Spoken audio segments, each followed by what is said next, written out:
Weapons of mass destruction. What does it all mean? Supposedly it's what the Iraq War is all about.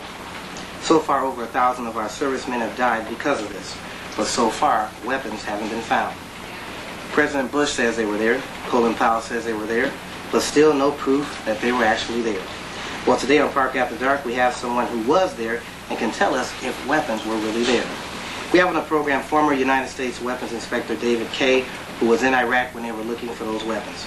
Where originally he thought weapons were there, he now says that they aren't, and that the United States should say so. Welcome on the program, Mr. Happy to be with you, Anthony. Thank you very much. So now tell me, you were recently in the position as a United States Weapons Inspector. What exactly does that entail? Oh, that's a good question. That's what I've asked myself every time I've been in that job. In this case, I had 1,400 men and women, the Iraq Survey Group that I was leading, and our charge was to find Iraq weapons of mass destruction and the truth about Iraq's weapons program. And as you summarize, what we found is there were no stockpiles of weapons of mass destruction. There were a lot of other things in Iraq, a lot of things illegally procured, and Saddam certainly had the intention at some time of reacquiring weapons of mass destruction, but there were no stockpiles of weapons of mass destruction. Now, did that surprise you? Yes, it was a surprise. I'd been out of government for over a decade. When I was called back to do this, I too had been influenced by Colin Powell's presentation of the Security Council, both his own personal integrity as well as the power of the presentation. I thought, there must be weapons. Right. So now, okay, with that, and I remember that because he took a kind of a hit for that. Where did he get his information, or why did he, believe in that? Well, his information came from the CIA, and that's why I've said the real fault here, the systemic fault that misled, I think, the President, Colin Powell, and ultimately the American people, was faulty intelligence. It was stale, it was old. Iraq at one time did have weapons of mass destruction. I went in first to Iraq in 1991 after the first Gulf War. We found tremendous stockpile of clandestine denied weapons that Saddam had. So we were all simply misled. So now, do you think they got rid of it before you came? Because I remember reading the past couple of years that when the inspectors tried to go there, Iraq abandoned from there. And you think around that time was when they said we're going to move the weapons or destroy them? I think that's roughly right. The inspectors themselves, and we should give them credit, destroyed a lot of the weapons. We supervised the destruction of a lot of weapons.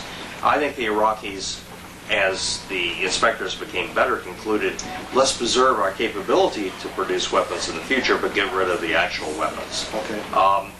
The deception, you point out, yeah, they banned us from a lot of places, ran us around circles, had enveloping security over us. Partly that was weapons, or the belief that there were weapons, served Saddam's other purposes. Okay. His own political opponents in Iraq, the Kurds and the Shias, believed he had chemical weapons. He'd used them against them. Okay. And so the belief that he still had them was important for that stability. So in a way, he was, well, I guess he was playing a mental game with the rest I of think the he world? was playing a head game. Okay. With the rest of the world, but more importantly for him, with the people who could immediately threaten him, the Shias and the Kurds and his own military. Okay. Now tell me about this too. I've heard that Saddam at one point, he was an ally of us, or a friend of ours? Well, Saddam certainly at one time during the course of the Iran-Iraq War, and that took place after the American hostages had been seized by the then new Iranian regime of Khomeini. Well, you're going back to 1977. That's correct. Okay. And so in the 1980s, we certainly were supporting Saddam, as were most of the rest of the world, because, you know, the usual, the enemy of my, the friend of my, etc. The enemy of my enemy is my friend type of logic.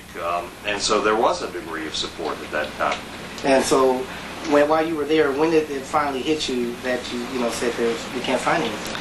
Well, it wasn't one of these moments in which I jumped out of the bathtub and went screaming, Eureka. First of all, there were no bathtubs in Iraq. Okay. But it was a gradual discovery as we picked through the evidence of the claims. We took, for example, first of all, Colin Powell's presentation to the Security Council. Let's go find those mobile vans. Right. Let's go find those decontamination trucks. Let's follow up on these interesting conversations between Iraqis. And as we peeled that onion back, we discovered there wasn't a there. There was no beef. It was based on evidence that was flimsy, in many cases very old, stale intelligence, and simply there was no beef. And so as we started doing that, I became more and more concerned. We, of course, did other things. I had $10 million in unlimited rights to resettle Iraqis if they would come forward with evidence. Okay. And so, well, we had a lot of people come forward with fabricated evidence, We had no one to come forward with documentable, provable evidence of the program. That's amazing. You think about it. Yeah. Okay. And so now, one, you're offering, I guess, you're offering money, but two, what about the satellites? They didn't find anything underground, or Well, I'm a little concerned that a lot of Americans have their image of our satellite capability based on TV programs and movies, in which you can see everything. Now, while it's true you can read a license plate on a car from satellite, what you can't do is tell what's going on in the car, more importantly what's in the building, or the conversation that you and I might be holding in the car. And that's the essence. And you do that normally by human intelligence. It's the insertion of agents who find those sort of secrets. As has now been publicly admitted, we had no American agents in Iraq after 1998. Now, why is that? You would think that would have probably helped the case as far as somebody knowing what's happening. Well, one would think so. First of all, you've got to give credit to Saddam. Saddam did a lot to keep American agents out, and it was deemed just simply too dangerous, and we thought we could rely on satellites. I think that was a fatal mistake. And I'm not sure the American people, I'm not sure our policymakers realized how completely we had run down our human collection capability. And let me say, that's true not just of Iraq. There are other places in the world. Certainly, if you read the 9/11 report, you realize we hadn't penetrated Al-Qaeda either to the extent that one would assume as a major target we would. So now, did we, I guess, go over there really with no concrete evidence? That's what it turns out. We had stale evidence, certainly nothing I would call concrete or take to the bank. You're watching Parker After Dark. Yours truly, Anthony Parker. We have on the program former United States Weapons Inspector, Mr. David Kaye.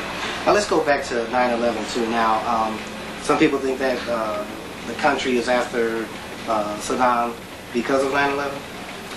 Well, I think in one sense what happened is that after 9/11, I think this would have been true regardless of who was president, you realize America can be attacked.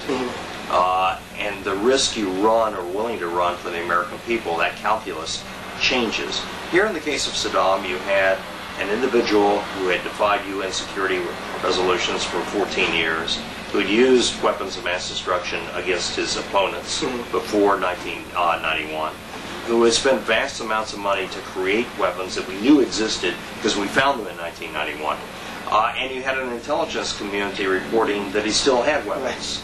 So, I mean, regardless of who was president, I think it was inevitable the spotlight would turn to Saddam. Okay. And now, who's to blame too? I mean, some people are saying, Bush is taking the flack on this. Should Clinton also be held accountable? Well, I think not only both American administrations believe the evidence they were giving them, it's true of foreign intelligence systems. And that's one reason I think when people say, well, the day that the books were cooked, I've had the opportunity to read French, German, Russian, and other intelligence services reports. They all believed Saddam had weapons of mass destruction. Now, they differed on how they wanted to deal with it. The French certainly didn't support the war in Iraq. But the French foreign minister wrote an editorial the week before the war that said, yes, Saddam has chemical and biological weapons. We were all drinking out of the same polluted and ultimately wrong pool of evidence. And do you think since terrorism is basically is putting fear in people's mind, with, I guess, everybody thinking that we have weapons, or they have weapons of destruction over there, could somebody over there just been planting this and letting, the whole world just basically believe this? Well, I think there was a mind game going on. I don't think the mind game with Saddam was so much directed at us, because I really do believe, I've seen the evidence that we've interrogated, hours of interrogation of senior Iraqi officials. Saddam most feared his own people. And that's really what happens in dictatorships near the end. They fear the people around them. And so I think the mind game was mostly directed at his own military, his own people. To some extent it was directed at the Israelis and ourselves. But ultimately it was a mind game that backfired on him.